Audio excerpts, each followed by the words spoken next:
खरं तर काल विरोधी पक्ष नेते बोलत असताना त्यांनी पुरवणी मागण्याबद्दल खरंच भाष्य केलं। त्यांनी सांगितलं की 60,000 कोटी रुपयाची पुरवणी मागणी महाविकास आघाडी सरकार त्या ठिकाणी त्यांनी मान्य केली। पण हे करत असताना खरं तर या गोष्टी जेव्हा आम्ही ऐकत असतो तेव्हा आम्हाला आश्चर्य वाटतं की जेव्हा त्यांचा काळ होता तेव्हा भाजपचं सरकार होतं, पहिल्या 4 वर्षामध्ये त्यांनी 1,56,000 कोटी रुपयाचा पुरवण्या मागण्या त्यावेळेस मांडल्या होत्या। तसं बघितलं तर विधिमंडळाच्या अंदाज समितीने त्याच्यावर चिंता सुद्धा व्यक्त केली होती। तेव्हा बॅलन्स शीटची जर साईज आपण बघितली ती सुद्धा 2,82,000 लाखाची फक्त होती। आणि अशा परिस्थितीमध्ये त्यावेळेस करोना नसताना सुद्धा त्यांनी एवढ्या मोठ्या प्रमाणात पुरवण्या मागण्या मांडल्या आणि काल भाषण करत असताना फक्त राजकीय हेतूतून विरोधी पक्षाच्या विरोधात बोलायचं म्हणून त्या ठिकाणी त्यांनी वक्तव्य केलं। हे होत असताना एक महत्त्वाची गोष्ट आपण समजून घेतली पाहिजे अध्यक्ष महोदय की जीएसटी भरपाईची कालावधी ही येत्या काळामध्ये आपल्याला वाढवावी लागेल। आदरणीय अजितदादांनी जीएसटी परिषदमध्ये ही मागणी केली, फार ठराविकच अर्थमंत्री त्या ठिकाणी होते आणि खास करून ते सर्व भाजप सोडून जे इतर पक्ष आहेत त्यांच्या त्या ज्या राज्यामध्ये त्यांची सत्ता त्या लोकांनी हा मुद्दा त्या ठिकाणी मांडला। खरं तर विरोधी पक्ष आणि आपण सर्वांनी मिळून हा विषय मांडला पाहिजे, कारण जुलै 2022ला जीएसटीची जी भरपाई आहे, जो फरक आहे ते मिळत होती ती त्या ठिकाणी बंद होणार आहे आणि त्याचा आकडा त्या ठिकाणी आपण बघितला तर तो 22,000 कोटी रुपये त्या ठिकाणी आहे। तर येत्या काळामध्ये महाराष्ट्राचा विकास करायचा असेल तर तो निधी आपल्याला मिळणं तितकंच महत्त्वाचं आहे। अध्यक्ष महोदय, अजून एक गोष्ट आपण समजून घेतली पाहिजे, पेपरमध्ये आपण वाचलं असेल की केंद्र सरकारने एक नवीन कंपनी निर्माण केली, त्याच्यातून जे शासकीय जमिनी आहेत, शासकीय कंपन्या आहेत, त्याच्यातून त्या ठिकाणी त्या विकल्या जातील आणि सगळा निधी त्या ठिकाणी आणला जाईल। आता तो त्यांचा निर्णय आहे, त्याचा विरोध त्या ठिकाणी आपण सर्वांनी केलाच, पण एक आपण समजून घेतलं पाहिजे की बीपीसीएल असेल, आरसीएफ असेल, अशा केंद्रशासित कंपन्या आपल्या राज्यामध्ये आहेत। 30-40 वर्षापूर्वी आपल्या सरकारने विनामूल्य नाही तर कुठलंही मूल्य न लावता त्या कंपनीला त्यावेळेस इथं असणाऱ्या युवकांना रोजगाराची संधी मिळावी त्यासाठी कंपनीला जमिनी दिल्या होत्या आणि ह्या जमिनी जर आत्ताच्या केंद्र सरकारने त्या ठिकाणी विकल्या तर मग आपल्या राज्याला त्यातून काय हिस्सा मिळणार आहे का, या बाबतीत सुद्धा खरं तर विचार करण्याची जरूरत आहे। अध्यक्ष महोदय, काल बोलत असताना जीडीपीच्या बाबतीत बोललं, त्याच्यामध्ये विरोधी पक्ष नेत्यांनी सांगितलं की जीएसटीच्या आधी आणि नंतर याच्यामध्ये बघितलं तर आपलं राज्य फक्त 3.63% त्या ठिकाणी वाढलेलं आहे। त्यामुळे जे आपलं राज्य सरकार सांगतं की आपण 12% वाढेल, महाराष्ट्र 12% वाढणार आहे। इथं असणारे सामान्य माणसं, कामगार या सगळ्यांच्या प्रयत्नातून आपलं राज्य जे 12% त्या ठिकाणी वाढणार आहे त्याच्यावर शंका त्यांनी व्यक्त केली। मग त्यांची शंका त्या ठिकाणी जर आपण गृहीत धरली तर कदाचित केंद्र सरकारने सुद्धा 8.9% जे त्या ठिकाणी आपलं जीडीपी वाढेल असं सांगितलं केंद्रीय अर्थमंत्र्यांनी, कदाचित तिथं आपल्या विरोधी पक्षांनी नेत्यांनी त्यांच्यावर सुद्धा आक्षेप घेतला असं आपल्याला म्हणायला काय हरकत नाही। कारण का केंद्र वाढत असताना कोरोनाच्या आधी आणि नंतर त्याच्यामध्ये त्याची वाढ बघितली तर 1.25% आहे आणि आपण त्या ठिकाणी 3.63% वाढ होताना त्या ठिकाणी आपण बघू शकतो। अध्यक्ष महोदय, अजून एक गोष्ट आपण समजून घेतली पाहिजे, पर कॅपिटा इन्कम म्हणजे राज्याच्या एका नागरिकावर असणारं उत्पन्न जर आपण बघितलं तर बीजेपीच्या काळामध्ये त्या ठिकाणी ते जे होतं ते कुठेतरी 5 वर्षामध्ये 53,000 रुपये त्या ठिकाणी वाढले। म्हणजे दरवर्षी बघितलं तर 10,643 रुपये त्या ठिकाणी वाढलेलं बघितलं आणि आता महाविकास आघाडी सरकारच्या काळात आपण हे बघितलं तर पर कॅपिटा इन्कम हे 14,485 रुपये म्हणजे करोना असताना सुद्धा एवढ्या रुपयांनी त्या ठिकाणी वाढलेलं आपण सर्वांनी बघितलं। त्यामुळे काल जे भाषण विरोधी पक्षांचं त्या ठिकाणी झालं खरं तर अभ्यासू होईल अशी आमची अपेक्षा होती, पण ते राजकीय जास्त झालं असं आमच्या सारख्याला त्या ठिकाणी बनायचं। एफडीआयच्या बाबतीत बोलायचं झालं तर अध्यक्ष महोदय, department of promotion of industry and internal trade हे केंद्र सरकारची संस्था आहे। गेल्या 2 वर्षात आपण बघितलं तर या देशामध्ये ऑक्टोबर 2019 ते डिसेंबर 2021 मध्ये 9,34,000 कोटी या देशामध्ये आले आणि त्याच्यामधले 26% हे महाराष्ट्रामध्ये त्या ठिकाणी आलं आणि या डिपार्टमेंटच्या अंदाजानुसार आपलं राज्य हे अख्ख्या देशामध्ये 1 नंबरचं राज्य त्याच्यामध्ये आहे। त्यामुळे जे विरोधी पक्ष नेते त्या ठिकाणी म्हणतात की आपलं राज्य 3 नंबरला आहे, 3 नंबरला आहे, खरं तसं बघितलं तर 21-22 मध्ये गुजरात हे 3 नंबरला आहे। आपलं हक्काचं IIFC सेंटर जे आपल्या राज्यासाठी होतं, मुंबईसाठी महत्वाचं होतं, ते IIFC सेंटर त्या ठिकाणी गुजरातला जाऊन सुद्धा त्या ठिकाणी गुजरातचा आकडा आपण जर बघितला तर त्या ठिकाणी तो 3 नंबरला आहे। अध्यक्ष महोदय, आपण एफडीआय बद्दल बोललो, उद्योगच्या बाबतीत बोलायचं झालं तर एक्सपोर्टच्या बाबतीत सुद्धा खरं तर बोललं पाहिजे, त्याच्यामध्ये देशाच्या एकूण निर्यातीपैकी 16-17 मध्ये आपण 24% त्या ठिकाणी होतो. जेव्हा भाजपचं सरकार होतं शेवटच्या काळामध्ये आपण 20% त्या ठिकाणी आलो. करोनाचा काळ असताना सुद्धा 20-21 मध्ये आपण परत एकदा 22.7% त्या ठिकाणी वाढ झालेली आपण बघितली. या देशामध्ये जे 5 जिल्हे आहेत ज्याच्यामध्ये सगळ्यात जास्त एक्सपोर्ट होतं त्याच्यामध्ये मुंबई उपनगर पुणे हे 3 जिल्हे आपल्या महाराष्ट्रातले आहेत. अध्यक्ष महोदय, इंजिनिअरिंगच्या बाबतीत बोलायचं झालं तर फक्त पुण्यातूनच 26,000 कोटी रुपयाचे इंजिनिअरिंग प्रॉडक्ट जे आहेत ते त्या ठिकाणी आपल्या भारतातून एक्सपोर्ट होतात. मग मला हे विचारायचंय की काल विरोधी पक्ष असतील, काही विरोधी पक्षातले आमदार असतील, त्या ठिकाणी बोलत असताना निधी हा मुंबईला आला, पुण्याला आला. माझं एकच म्हणायचं आहे की ह्या सगळ्या कंपनी त्या ठिकाणी पुण्या मुंबईमध्ये असतील, काय औरंगाबादमध्ये असतील, नागपूरमध्ये असतील, रत्नागिरीमध्ये असतील, नाहीतर आपल्या नाशिकमध्ये असतील. तिथं काम करणारे फक्त तिथलेच लोक आहेत असं नाही, अख्ख्या महाराष्ट्राची जनता त्या ठिकाणी तिथे असणारा जो कामगार आहे तो कष्ट करतो म्हणून आपण त्या ठिकाणी एक्सपोर्ट करू शकतो. आणि ह्या कंपन्या त्या ठिकाणी असल्यामुळेच त्या ठिकाणी विकास होतोय असं खरं तर सांगायला हरकत नाही.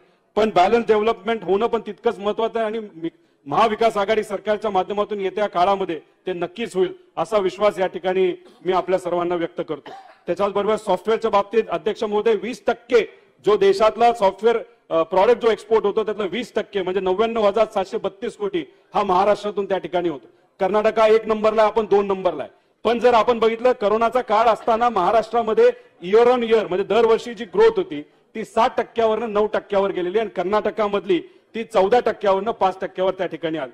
मी या ठिकाणी एक सूचना या आपल्या महाविकास आघाडी सरकारला या ठिकाणी करतो की आपल्याला सॉफ्टवेअरमध्ये लक्ष देण्याची जरूरत आहे. ज्या पद्धतीने सॉफ्टवेअर इंडस्ट्री ही पुण्यामध्ये स्टेबल झाली तसंच आपल्याला अहमदनगर, सोलापूर, नाशिक, औरंगाबाद, नागपूर, कोल्हापूर, पनवेल अशा छोट्या पण महत्वाच्या शहरामध्ये सुद्धा ही सॉफ्टवेअर इंडस्ट्री येण्यासाठी, तिथे असणाऱ्या युवांना संधी मिळण्यासाठी आपल्याला काही वेगळी पॉलिसी आणता येईल का या बाबतीत विचार करण्याची जरूरत आहे.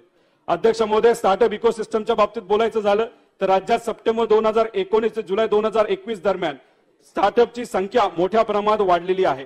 या काळात स्टार्टअपची संख्या दुपटीने वाढत असून 4,323 वरून 9,864 आणि त्याच्यामध्ये 1 लाख पेक्षा जास्त युवकांना रोजगाराची संधी ही मिळालेली आहे. अध्यक्ष महोदय, मला एकच या ठिकाणी विनंती करायची की स्टार्टअप साठी जो 100 कोटीचा फंड या ठिकाणी निर्माण केलाय टप्प्याटप्प्याने ज्याच्यामध्ये जसं लागेल तसं त्याच्यामध्ये वाढ ही नक्कीच झाली पाहिजे. आणि अजून एक सगळ्यात महत्वाची गोष्ट की तिथे एखादा प्रोफेशनल नाही तर एखादा तरुण अधिकाऱ्याला नियुक्ती व्हावी आणि त्याच्यामध्ये कुठल्याही परिस्थितीमध्ये वशिला हा लागला नाही पाहिजे अशी विनंती या ठिकाणी मी करतो. आणि आपण टेस्लाबद्दल बोलतो, टेस्ला आपल्या महाराष्ट्रात आली पाहिजे त्यासाठी प्रयत्न अध्यक्ष महोदय झालेच पाहिजे. पण मला असं वाटतं की टाटा मोटर्स सारखी कंपनी जी आता इलेक्ट्रिक व्हेकल मध्ये मोठ्या प्रमाणात काम करते आणि ती महाराष्ट्रामध्ये ऑलरेडी आहे, त्याला ताकद देण्यासाठी आपल्याला काय करता येईल या बाबतीत सुद्धा विचार करण्याची जरूरत आहे. अध्यक्ष महोदय, एमएसएमईच्या बाबतीत बोलायचं झालं तर याच्यामध्ये उत्पादनात 45% वाटा एमएसएमईचा आहे. युवक असतील, युवा पिढी असेल त्याच्यामध्ये मोठ्या प्रमाणात काम करत आहे, स्वतःची कंपनी त्या ठिकाणी निर्माण करत आहे. निर्यातीमध्ये 40% वाटा आहे, जीडीपी मध्ये 29% वाटा आहे. मला सरकारला या ठिकाणी विनंती करायची की आपल्या एमएसएमई साठी स्वतंत्र धोरण करण्याची जरूरत आहे. एमआयडीसी मध्ये सुद्धा एमएसएमई ला त्या ठिकाणी एक सेपरेट सेल असावा.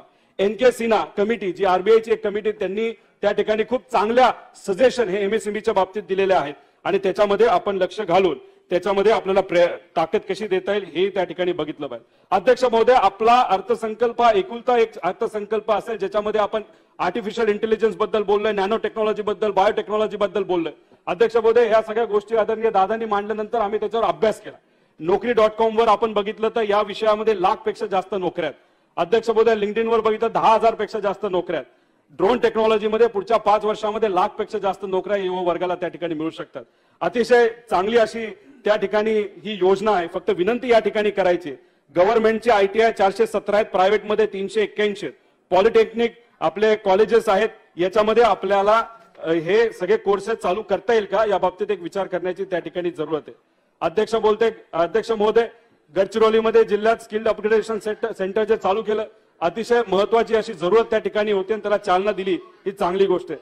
मला या ठिकाणी अध्यक्ष महोदय आदरणीय अजितदादा असतील आणि सर्व मंत्री महोदयांना विनंती करायची की आपल्या महाराष्ट्रामध्ये युवा आयोग हे स्थापन झालं पाहिजे. अध्यक्ष महोदय, आम्ही सर्व युवा आमदार त्या ठिकाणी बघितलं तर 40 पेक्षा कमी वयाचे जे सर्व आमदार आहेत आणि जे युवा असतील ते 60 पेक्षा जास्त आमची लोकसंख्या आहे. त्यामुळे आमच्यासाठी जे काय त्या ठिकाणी शिक्षण क्षेत्रामध्ये होतंय, गव्हर्नमेंटच्या वेगळ्या वेगळ्या डिपार्टमेंटमध्ये होतंय, ते खरंच आमच्यासाठी वापरलं जातंय का, या जनतेसाठी युवासाठी वापरलं जातंय का, ह्याच्यावर लक्ष ठेवण्यासाठी युवा आयोग स्थापन येत्या काळामध्ये आपल्याला करावं लागेल. अध्यक्ष महोदय, रोजगार व तरुणच्या बाबतीत बोलायचं झालं तर काल बोलत असताना एक विषय त्या ठिकाणी मांडला की आपली बेरोजगारी वाढली आहे. अध्यक्ष महोदय, 16 पासून सप्टेंबर 19 पर्यंत 44 महिन्यामध्ये सरासरी बेरोजगारीचा दर आपण बघितला तर 4.84%. अध्यक्ष महोदय, कोरोनाच्या काळामध्ये आपण जर बघितलं तर 5.71% त्या ठिकाणी हा दर गेला होता.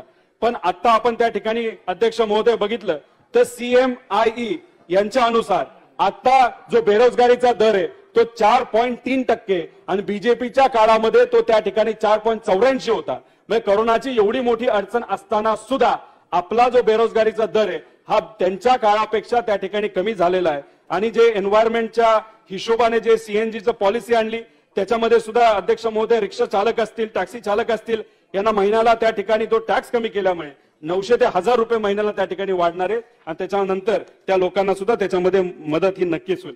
अध्यक्ष महोदय, थोडा वेळ राहिलेला आहे, विनंती करतो की थोडं बोलू द्या. MPSCच्या माध्यमातून सुद्धा मोठ्या प्रमाणात त्या ठिकाणी नवीन भरत्यांची ऍडव्हर्टाइजमेंट त्या ठिकाणी सरकारने काढलेली आहे. काही महिन्यांपूर्वी अध्यक्ष महोदय, मी असेल, माझ्याबरोबर अनेक आमदार असतील, आदरणीय अजितदादांना त्या ठिकाणी आम्ही भेटलो होतो की नवीन भरती झाली पाहिजे, MPSC आयोगाच्या बाबतीतले काय विषय होते, त्याच्यामध्ये सदस्य संख्या वाढवली पाहिजे, असे वेगवेगळे विषय त्या ठिकाणी मांडले. 2 वर्ष कोरोना असल्यामुळे त्याच्यामध्ये काही प्रमाणात आपल्याला परीक्षा घेता येत नव्हत्या. पण दादांनी लक्ष घातल्यानंतर, अधिकाऱ्यांना बोलवल्यानंतर, सरकारी लक्ष घातल्यानंतर गेल्या काही महिन्यांमध्ये मोठ्या प्रमाणात त्या ठिकाणी नोकरी जे MPSCच्या माध्यमातून नवीन जी संधी त्या ठिकाणी मुलांना देणार त्यासाठी ऍडव्हर्टाइजमेंट निघालेली आहे. अध्यक्ष महोदय, एक महत्वाचा मुद्दा या ठिकाणी मांडायचा की केंद्र सरकारच्या ज्या नोकऱ्या असतात त्याच्यामध्ये IAS सोडून IBPS, RRB म्हणजे रेल्वे याच्यामध्ये सुद्धा मोठ्या प्रमाणात नोकऱ्या दिल्या जातात. म्हणजे वर्षाला 1 लाख त्याच्यामध्ये जर नोकऱ्या त्या ठिकाणी दिल्या जातात तर आपला महाराष्ट्राचा वाटा हा फक्त त्या ठिकाणी 2 ते 2.5% असतो. अध्यक्ष महोदय, हा विषय आम्ही आदरणीय दादांबरोबर घेतला, उदय सामंत साहेबांबरोबर घेतला, आम्ही चर्चा केली. एक चांगली गोष्ट आहे की त्याच्यामध्ये सकारात्मक भूमिका ही राज्य सरकारने घेतलेली आहे. महाराष्ट्रामध्ये प्रत्येक जिल्ह्यामध्ये पॉलिटेक्निकचं कॉलेज आहे, तिथे इन्फ्रास्ट्रक्चर आहे, पण त्याचा वापर हा संध्याकाळच्या वेळेस त्या ठिकाणी होत नाही. अध्यक्ष महोदय, आम्ही जेव्हा दिल्लीला गेलो होतो त्या ठिकाणी मुलांना भेटलो, त्याचं सगळ्यांचं म्हणणं आहे की IAS अधिकारी होण्यासाठी आम्हाला त्या ठिकाणी जावं लागतं. मग मला या सरकारला विनंती करायची की हे सर्व जे पॉलिटेक्निक आहेत त्या विभागाच्या अंतर्गत आपल्याला केंद्र सरकारच्या ज्या ज्या नोकऱ्या असतात त्याच्यामध्ये आपला आकडा जो 2 ते 2.5% आहे त्याच्यामध्ये अजून जास्त संख्या कशी वाढवता येईल आणि 30-30 हजार लोक मुलं, महाराष्ट्रातली मुलं त्याच्यामध्ये कसे जातील यासाठी आपल्या सर्वांना प्रयत्न करायचे. अध्यक्ष महोदय, अजून एक गोष्ट या ठिकाणी नमूद करायची. मी खरं तर आव्हाड साहेबांचं या ठिकाणी स्वागत करतो की त्यांनी त्यांची भरती TCSच्या मदतीने त्या ठिकाणी केली. खरं तर हेल्थ डिपार्टमेंटली सुद्धा TCS नाही तर अशा एजन्सीच्या थ्रूच खरं तर भरती केली पाहिजे. गेल्या 4 वर्षापूर्वी मेगा भरती त्या ठिकाणी झाली, त्याच्याचबरोबर TET भरती झाली, तेव्हा लागलेली कीड अधिकाऱ्यांच्या माध्यमातून असेल ना तर काही कंपनीच्या अजूनपर्यंत त्या ठिकाणी आहे. फक्त फरक एवढाच आहे, या सरकारला जेव्हा कळालं की एखादी चुकीची गोष्ट घडतीये त्यांनी लगेच त्या ठिकाणी ती भरती थांबवली. पण आधीच्या सरकारने रेटून त्या ठिकाणी ती भरती नेली आणि अनेक लोकांवर त्या ठिकाणी अन्याय झाले. मला अध्यक्ष महोदय या ठिकाणी एवढंच सांगायचं की याच्या पुढे ज्या कुठल्या भरत्या होते ते चांगल्या यंत्रणेच्या माध्यमातूनच व्हावा, प्रयत्न करून MPSCच्या माध्यमातून जास्तीत जास्त भरती कशी होईल यासाठी आपल्याला त्या ठिकाणी प्रयत्न करायचे. फक्त एवढंच आहे की ज्या मुलांनी त्या ठिकाणी फी असेल नाही तर वेगळा खर्च त्या ठिकाणी त्यांनी केला असेल ट्रान्सपोर्टमध्ये वगैरे, तो आपल्याला परत त्या युवकांना कसं देता येईल या बाबतीत बघण्याची जरूरत आहे. त्याच्यामध्ये बार्टी असेल, सारथी असेल, महाज्योती असेल, याच्यासाठी फार कमी प्रमाणात निधी त्या ठिकाणी आधीच्या सरकारमध्ये दिला जात होता. 100 कोटी त्या ठिकाणी दिला जात होता. आत्ताच्या सरकारने तसं बघितलं तर बार्टीसाठी 450 कोटी रुपये निधी त्या गेल्या 2-3 वर्षामध्ये दिला आणि सारथी आणि महाज्योतीसाठी 250 कोटी त्या ठिकाणी दिलेला आहे. त्याचा योग्य असा वापर होऊन सामान्य लोकांच्या मुलांना त्याचा फायदा होईल अशी आशा या ठिकाणी करतो. आरोग्याच्या बाबतीत अनेक लोक बोललेली आहेत, मी जास्त बोलून त्याचा वेळ घेणार नाही. फक्त एक गोष्ट या ठिकाणी अध्यक्ष महोदय सांगतो की केंद्र सरकारची जी योजना आहे ज्याच्यामध्ये प्रधानमंत्री जन आरोग्य योजनेचा फायदा हा जेव्हा पार्लमेंटमध्ये हा विषय विचारला तेव्हा अख्ख्या भारतामध्ये 5 लाख लोकांना एका वर्षामध्ये फायदा झाला.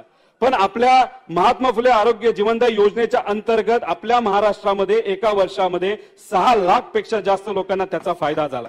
त्यामुळे अध्यक्ष महोदय, राजकीय भाषण करायचं असेल तर आपण काही बोलू शकतो, पण जे बोलायचं ते योग्यच बोलायचं असं मला वाटतं. आणि आरोग्य विभागाच्या अंतर्गत नवीन हॉस्पिटल, कॅन्सर, किडनी, टेलिमेडिसिन याच्यावर पण मोठ्या प्रमाणात खर्च केला जाणार आहे. त्याचे स्वागत आपण सर्वांनी नक्कीच केलं पाहिजे. अध्यक्ष महोदय, काल बोलत असताना आकडेवारीबद्दल बोलायचं झालं तर असं सांगण्यात आलं की महाराष्ट्रामध्ये मृत्यू जो कोरोनाच्या काळामध्ये झाला तो लपवला गेला. अध्यक्ष महोदय, माझ्या नगर जिल्ह्यातल्या काही लोक जी पुण्यामध्ये ऍडमिट होती तर त्या ठिकाणी नगरमधून त्यांनी रजिस्ट्रेशन केलं तर ते रिजेक्ट झालं. कारण का पुण्यामध्ये जर एखाद्याचा मृत्यू झाला असेल, दुर्दैवी मृत्यू झाला असेल तर तिथं रजिस्ट्रेशन व्हावं असं सांगण्यात आलं होतं. अध्यक्ष महोदय, संपूर्ण जर मृत्यू झाला तो 1,43,000 झाला. जे अर्ज आले 238 आले. छाननी झालेले अर्ज 223 होते. त्याच्याच बरोबर स्वीकार झालेले अर्ज 1,54,000 होते. त्याच्यामध्ये कुठेतरी 7.5% अर्ज जास्त आले असं आपल्याला म्हणता येईल. पण हे जर आपण गुजरातच्या बाबतीत बोलायचं झालं तर हाच 7% आकडा आपला राज्याचा आहे. तो त्या ठिकाणी 60% आकडा हा त्या ठिकाणी म्हणजे लपवलं कुणी तर हे आपण लपवलं नाही, पण भाजप शासित जे इतर राज्य आहेत त्याच्यामध्ये मोठ्या प्रमाणात त्या ठिकाणी ते लपवलेलं आपण बघू शकतो. अध्यक्ष महोदय, या ठिकाणी मी आदरणीय दादांना आणि या राज्य सरकारला विनंती करेल, आशा सेविका असेल, अंगणवाडी सेविका असेल, त्यांच्या मानधनाच्या बाबतीत आपल्याला विचार हा नक्कीच करावा लागेल. तसंच पोलीस कर्मचाऱ्यांच्या बाबतीत सुद्धा राहण्याची व्यवस्था असेल, नाहीतर त्या ठिकाणी त्यांना रिटायरमेंट झाल्यानंतर एखादं चांगलं घर असेल त्याच्यासाठी आत्ताच एखादी काही सेवा आपल्याला देता येईल का या बाबतीत विचार करण्याची त्या ठिकाणी जरूरत आहे. अध्यक्ष महोदय, कामकाज संपेपर्यंत वाढवण्यात येत आहे. अध्यक्ष महोदय, आपण पोलिसांच्या बाबतीत जे काही नवीन भरती त्या ठिकाणी होणार आहे, काल आदरणीय होम मिनिस्टर झालं 2 मिनिटं अध्यक्ष महोदय, की आदरणीय होम मिनिस्टर साहेबांनी सांगितलं की नवीन भरती होणार आहे. पण मला एकच या ठिकाणी सांगायचं की जे जिल्हे ज्याच्यामध्ये पोलीस भरती ही कमी प्रमाणात झाली नाही तर पोलीस बळ त्या ठिकाणी कमी आहे, जसं नगर जिल्ह्यामध्ये लोकसंख्या जास्त आहे, क्षेत्रफळ जास्त आहे, तरी सुद्धा त्याच्यामध्ये असणारे पोलीस संख्याबळ हे कमी आहे. तिथं नगर जिल्ह्यामध्ये राहणाऱ्या पोलिसांना राहण्याची व्यवस्था सुद्धा येत्या काळामध्ये अध्यक्ष महोदय ही करावं लागेल. अध्यक्ष महोदय, आरोग्याच्या बाबतीत बोलत होतो म्हणून युक्रेनचा विषय त्या ठिकाणी आला. जी 1200 मुलं महाराष्ट्रातली युक्रेनमध्ये त्या ठिकाणी शिकण्यासाठी गेली होती, त्यांना आपल्याला इथं काही मदत करता येईल का जेणेकरून त्यांचं शिक्षण हे पुढे आपल्या त्या ठिकाणी देता येईल. अध्यक्ष महोदय, नीटच्या बाबतीत आपण अख्ख्या देशामध्ये आपला आकडा बघितला तो अतिशय कमी आहे. अध्यक्ष महोदय, या ठिकाणी सरकारला मी विनंती करायची, माझ्या मतदारसंघामध्ये टाटा मोटर्स आणि माझी एक सेवाभावी संस्था मिळून माझ्या मतदारसंघामध्ये नीट आणि जेईईच्या मुलांना, सामान्य कुटुंबाच्या मुलांना त्या ठिकाणी ट्रेनिंग व्हावं, त्यांना त्या ठिकाणी संधी मिळावी, त्यासाठी आम्ही एक छोटासा कोर्स त्या ठिकाणी सुरू केलेला आहे. 228 मुला-मुलींना त्याच्यामध्ये संधी दिली जाणार आहे. तर राज्य सरकारली सुद्धा नॅशनल एलिजिबिलिटी एंट्रन्स टेस्ट साठी, जेईई साठी आपल्याला वेगळ्या पद्धतीने त्या ठिकाणी काही योजना ही राज्य सरकारमध्ये आणता येईल का याचा एक विचार करण्याची जरूरत आहे. कारण का अध्यक्ष महोदय, एक विषय आपण समजून घेतला पाहिजे की इंटर जनरेशन पॉवर्टी सायकल फार डेंजरस गोष्ट आहे. मग एखादा रिक्षा चालकाचा मुलगा हा परत जर रिक्षा चालकच होत असेल ते योग्य नाही. एखादा रिक्षा चालकाच्या मुलाला त्या ठिकाणी जर आपण सरकारच्या मदतीने संधी देऊ शकलो, एखादी घरी काम करणारी एखादी व्यक्ती असेल, एखादी महिला असेल, तिचा मुलगा, तिची मुलगा जर डॉक्टर होणार असेल, त्यासाठी आपल्या सरकारला त्या ठिकाणी जर हातभार लावण्याची जर मदत मिळणार असेल तर ती करावी. अध्यक्ष महोदय, शिक्षणाच्या बाबतीत सुद्धा अनेक युवांनी त्या ठिकाणी लोन घेतलेलं आहे. त्याच्यासाठी काही 3-4% मदत, जसं राज्य सरकारकडनं शेतकऱ्यासाठी 2 लाख पर्यंत कर्ज माफ आहे, तसं या युवांसाठी जे शिक्षणासाठी कर्ज घेतलंय त्यासाठी काही योजना आपल्याला येत्या काळामध्ये आणता येईल का या बाबतीत विचार करण्याची जरूरत आहे. अध्यक्ष महोदय, कर्जमाफीच्या बाबतीत काही आकडेवारी या ठिकाणी दिली गेली होती. ती आकडेवारी फक्त या ठिकाणी अध्यक्ष महोदय सांगतो की भाजप आणि महाविकास आघाडीमधला फरक या ठिकाणी सांगतो. जाहीर केलेली भाजपने 34,000 कोटीची कर्जमाफी त्या ठिकाणी जाहीर केली. आपण 20,000 कोटी रुपयाची कर्जमाफी त्या ठिकाणी जाहीर केली. प्रत्यक्षात भाजपच्या काळामध्ये फक्त 20,000 कोटी रुपये त्या ठिकाणी दिले गेले. म्हणजे घोषणा करायची मोठी आणि मदत द्यायची छोटी. म्हणजे 98% त्या ठिकाणी त्यांनी रक्कम ही शेतकऱ्याच्या खात्यामध्ये वर्ग केलेली आणि महाविकास आघाडी सरकारने त्या ठिकाणी 99.99% रक्कम त्या ठिकाणी अदा केलेली. त्याच्याच बरोबर महाविकास आघाडी या बजेटमध्ये 10,000 अतिरिक्त निधी हा जे शेतकरी रेग्युलर आहेत त्यांच्यासाठी त्या ठिकाणी दिला आहे.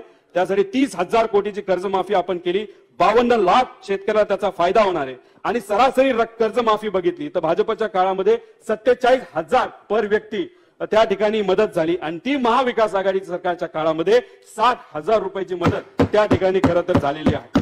अजून एक अध्यक्ष महोदय, अनेक लोक म्हणतात की जेव्हा वादळ आलं तेव्हा मदत नाही झाली. खरं तर आश्चर्य असं वाटतं की आंदोलनं आपण भाजपची अनेक बघितली पण कधी असं आंदोलन झालेलं आपण बघितलं नाही की गुजरातला आदरणीय मोदी साहेब त्या ठिकाणी जातात आणि अडव्हान्स मध्ये एनडीआरएफ त्या ठिकाणी जाहीर करतात आणि महाराष्ट्राच्या बाबतीत तेवढं त्याच्यापेक्षा जास्त नुकसान होऊन सुद्धा जर कोल्हापूरला आपण त्या ठिकाणी बघितलं तर ते केंद्र सरकारचे सर्वे करण्यासाठी लोक 9 महिन्यानंतर त्या ठिकाणी आली होती। मग अशा प्रकारची दुजाभाव त्या ठिकाणी महाराष्ट्राच्या बाबतीत होत असेल तर विरोधी पक्षांनी सुद्धा त्याच्यामध्ये खरं तर लक्ष देण्याची जरूरत आहे।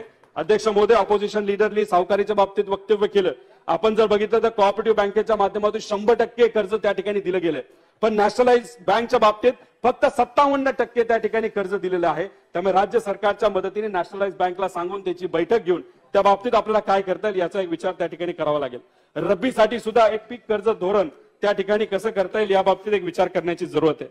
अध्यक्ष महोदय, मला फक्त या ठिकाणी एवढंच सांगायचं, आम्ही भाषणामध्ये जेव्हा विरोधी पक्ष नेते असतील नाही तर आमदार असतील जेव्हा जेव्हा बोलतात तेव्हा म्हणतात की विदर्भ आणि मराठवाड्यावर त्या ठिकाणी अन्याय झाला। अध्यक्ष महोदय, आपण बघितलं 43 घोषणा झाल्या, त्याच्यामध्ये 28 घोषणा ह्या त्या ठिकाणी मराठवाडा आणि विदर्भाच्या बाबतीत झालेल्या आहेत। त्याच्यामध्ये कृषी संशोधन केंद्र असेल, मराठवाडा विदर्भ विभागातील कापूस व सोयाबीन शेतकऱ्यांच्या उत्पादनासाठी वाढ व्हावी त्यासाठी निधी असेल, असे अनेक विषय आहेत। पण मला एकच खरं तर या नेत्यांना विचारायचं आहे जे सातत्याने विदर्भ आणि याचा विषय मांडत असतात की जेव्हा राष्ट्रीय खनिकर्म आयोग संस्था आणि प्रयोगशाळा जी आपल्या नागपूरला होती ती जेव्हा त्या ठिकाणी गुजरातला नेली गेली तेव्हा आपण त्याचा विरोध का केला नाही। त्याच्याच बरोबर केंद्रीय कामगार शिक्षण मंडळ हे सीईबी जे आपल्या नागपूरला होतं ते त्या ठिकाणी जेव्हा दिल्लीला गेलं तेव्हा हे त्या बाबतीत काही बोललेलं नाही।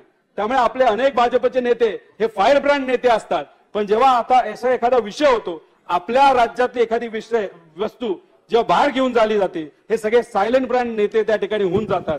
तर मला असं वाटतं की नुसतं राजकीय भाषण करून चालणार नाही। फक्त एक महत्वाचा मुद्दा या ठिकाणी अध्यक्ष महोदय मांडतो आणि माझे भाषण त्या ठिकाणी संपवतो। मुंबईच्या बाबतीत आपण जर बघितलं तर गेल्या काही दिवसांमध्ये राजकारण केलं जाते। मुंबईचं इलेक्शन डोळ्यासमोर ठेवून अनेक वेगवेगळ्या प्रकारचं आंदोलन त्या ठिकाणी करताना आपण बघू शकतो। पण मला एक कळत आहे मुंबई का कुणी एकट्याने उभा केलेली नाही। इथं असणारा सामान्य माणूस, मराठी माणूस, मी मराठी माणूस फक्त मराठी म्हणजे इथं असणारा महाराष्ट्रीयन माणूस म्हणतो असं नाही, पण महाराष्ट्रामध्ये जन्मलेला, मुंबईत जन्मलेला जो मराठी माणूस आहे, जो गुजराती असेल तो इथं जन्मला असेल तो सुद्धा मराठी माणूस आहे। ह्या लोकांनी मुंबईला त्या ठिकाणी वाढवलेलं आहे। पण अशा परिस्थितीमध्ये सातत्याने आपल्या मुंबईवर त्या ठिकाणी अवमान त्या ठिकाणी झाला। आयएफसी सेंटर हे मुंबईचं गुजरातला त्या ठिकाणी नेलं। अध्यक्ष महोदय, गुजरातमध्ये हा आयएफसी सेंटर नेल्यानंतर तिथं 1 लाख कोटी रुपयाचा एफडीआय तिथं आलेला आहे। हेच जर महाराष्ट्रामध्ये आणि मुंबईमध्ये राहिलं असतं तर याचा फायदा इथं असणाऱ्या सुशिक्षित मुला मुलींना त्या ठिकाणी झाला असता, पण त्यावेळेस त्यांनी त्या बाबतीतलं आंदोलन त्या ठिकाणी केलं नाही। केंद्र सरकारने पेटंट डिझाईन आणि ट्रेडमार्कचं ऑफिस हे दिल्लीला घेऊन गेलं तेव्हा यांनी विरोध त्या ठिकाणी केला नाही। नॅशनल मरीन पोलीस अकॅडमी पालघरला होणार होती ती त्या ठिकाणी गुजरातला नेली, यांनी त्या ठिकाणी विरोध केला नाही। मुंबईचा पोर्ट ट्रस्ट मध्ये होणार असं जे काही शिप बिल्डिंगचा व्यवसाय होता तो त्या ठिकाणी गुजरातला गेला, त्या बाबतीत हे काय बोलले नाही। अध्यक्ष महोदय, फक्त 2 विषय राहिलेत अध्यक्ष महोदय, याच्यामध्ये फक्त मला एकच बोलायचंय। मगाशी मुनगंटीवार साहेब बोलत असताना ते म्हणाले की जेव्हा एखादा विषय येत असतो, जेव्हा अस्मितेचा विषय येत असतो तेव्हा आपण त्या ठिकाणी विरोधी म्हणजे आम्ही सर्वजण त्या ठिकाणी बेशुद्ध होतो।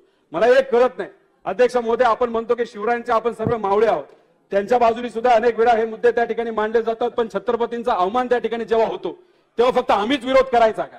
त्यांना त्या ठिकाणी विरोध करता येत नाही का? पुण्यामध्ये जेव्हा कार्यक्रम होतो तेव्हा महाराजांचा त्या ठिकाणी पोस्टर वापरला जातो, पण एखादा व्यक्ती जेव्हा आपल्या महाराजांचा अवमान त्या ठिकाणी करतो हे सर्व शांत बसतात। त्या ठिकाणी महात्मा फुलेंचा अवमान होतो तेव्हा या ठिकाणी सगळे शांत बसतात। त्यामुळे अध्यक्ष महोदय, या ठिकाणी फक्त मला एवढंच सांगायचंय की इथं कुठल्याही परिस्थितीमध्ये या बाबतीत राजकारण होऊ नये याची काळजी घ्यायला पाहिजे। अध्यक्ष महोदय, अजितदादांना या ठिकाणी मला विनंती करायची की थोर व्यक्ती ज्या गावामध्ये जन्मले, ज्या शाळेमध्ये गेले त्यासाठी आपण त्या ठिकाणी 1-1 कोटी त्या शाळेला नाही तर त्या भागाला आपण देणार आहोत। पुण्यश्लोक अहिल्यादेवी होळकरांचं जे समाजकारण आहे ते खूप मोठं आहे आणि चोंडी हे गाव माझ्या मतदारसंघामध्ये जामखेड तालुक्यामध्ये येतं। तर आदरणीय दादांना या ठिकाणी विनंती करतो की त्या ठिकाणी सुद्धा शिक्षणासाठी जे पण निधी तुम्ही त्या ठिकाणी जाहीर केला तो त्या ठिकाणी मिळावा। त्याच्याच बरोबर अध्यक्ष महोदय, राज्यात आध्यात्मिक क्लस्टर उभारण्यासाठी आणि त्याच्या माध्यमातून आपलं अध्यात्म अजून पुढे जाण्यासाठी व त्याच्यातून टुरिझम वाढण्यासाठी सुद्धा वेगळे जे आध्यात्मिक क्षेत्र आहे त्याच्यासाठी आपल्याला निधी देता येईल का या बाबतीत विचार करावा। अनेक विषय बोलायचे होते।